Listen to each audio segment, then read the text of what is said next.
Back to the Russia investigation. Remember what this is. There is a criminal investigation working to determine whether the president and or his team colluded with the Russians to help Hillary Clinton lose the election and Donald Trump win it. Let's bring in Eliana Johnson. She's national political reporter for Politico. And all of this matter of Devin Nunes and the rest, here's why all these questions are being asked. The question is, did the White House give him some stuff? He runs out, does a big dog and pony show, goes into the White House, briefs the president, comes out for another dog and pony show, never shows it to anybody because he never even had it and won't tell us what it is. Is this just all a distraction? That's the question. And usually when you have a direct question like, did the information that Chairman Nunes have come from the White House? If it didn't, they would say no. They didn't say no, so you wonder.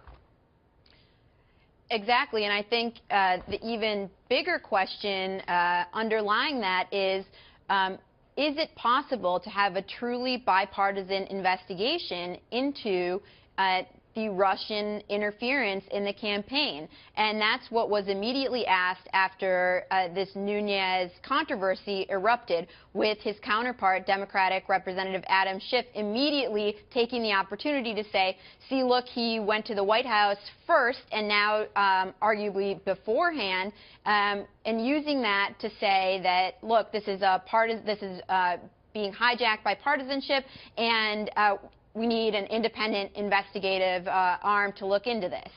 Most Americans, no matter their politics, and take out who the players are here, but if the Russians, by the way, and their leader, the former KGB agent who most likely had a lot of people murdered along the way, if the Russians were colluding with one of the political parties to sway the election, there ought to be a free and fair investigation of such a thing. And the question is, can a partisan who's one of the ones accused of doing some talking, can he conduct this thing fairly? Democrats obviously say no, but some on the Republican side are agreeing. You know, what I think has been the real problem here is that both in the White House and within Republican lawmakers, I think Devin Nunes would be among these people, there hasn't been a real appreciation of just how sensitive this thing is. Because number one, there's no question the Russians did interfere in this campaign. And number two, there was a member of the president's campaign, Paul Manafort, his one-time campaign chairman, who was involved in unsavory business dealings with pro-Russian, to say the least, characters.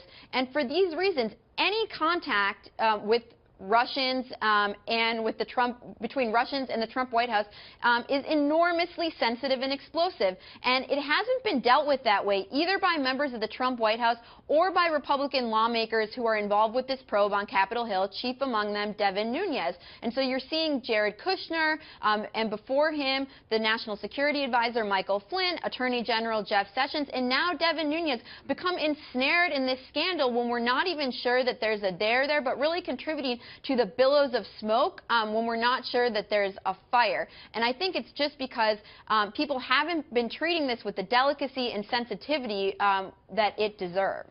You know, Dick Cheney quoted today, speaking at a conference, saying that in many quarters, what we already know Vladimir Putin and his government did would be considered an act of war. That's not me. That's the former Vice President Dick Cheney saying that.